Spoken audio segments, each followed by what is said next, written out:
ایرانی جوہری تنصیبات پر امریکی حملوں کے بعد ایران کی پارلیمنٹ نے ابنائے ہرمز بند کرنے کی منظوری دے دی ہے۔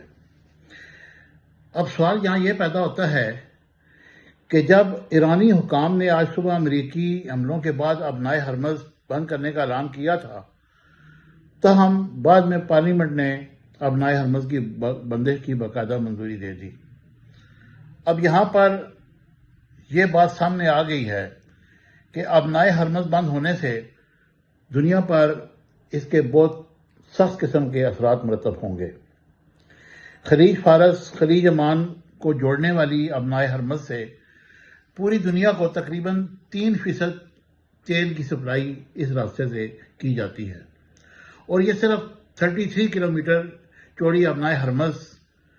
کے ایک طرف خلیج فارس اور دوسری طرف خلیج عمان ہے۔ سعودی عرب، UAE، کویت اور ایران کی جانب سے اسی راستے سے تیل کی ترسیل کی جاتی ہے، اور ان ممالک سے تقریباً مجموعی عالمی تیل کی رسد کا 5واں حصہ اسی پوائنٹ سے گزرتا ہے۔ اب ابنائے ہرمز کی بندش سے عالمی منڈی میں تیل کی قیمتوں میں بھونچال آ سکتا ہے، جس کے باعث مختلف ممالک میں مہنگائی میں مزید اضافہ ہوگا، اور عالمی رپورٹس کے مطابق گزشتہ سال ابنائے ہرمز سے روزانہ 20 ملین بیرل تیل کی ترسیل ہوئی، جو عالمی پٹرول استعمال کا 20% ہے، جبکہ ہر ماہ تقریباً 30,000 بحری جہاز ابنائے ہرمز سے روزانہ گزرتے ہیں۔ یاد رہے کہ ایران اسرائیل جنگ کے باعث خام تیل کی قیمتوں میں پہلے سے 13% اضافہ ہو چکا ہے، اور دفاعی اور معاشی ماہرین کہتے ہیں کہ ابنائے ہرمز صرف ایک بحری راستہ نہیں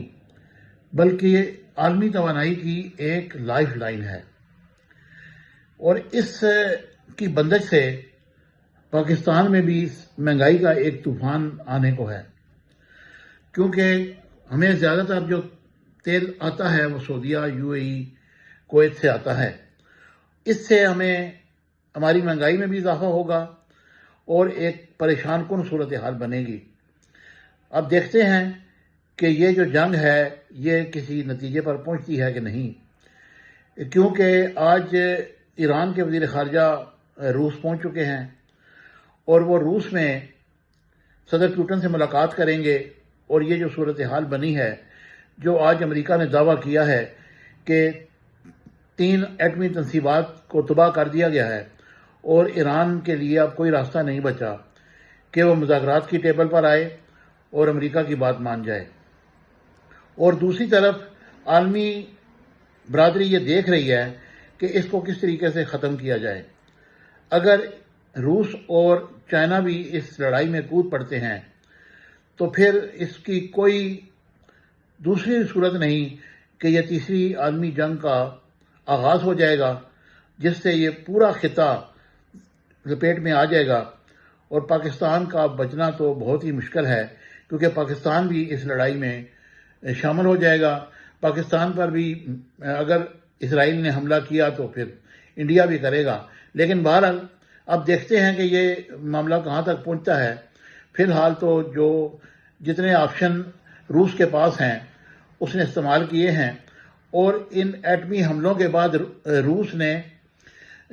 بھی اپنا کردار ادا کرنے کا کہا ہے، اور ایٹمی حملوں کے بعد ایران نے جو اسرائیل پر حملے کیے ہیں اس سے بھی کافی تباہی آ چکی ہے۔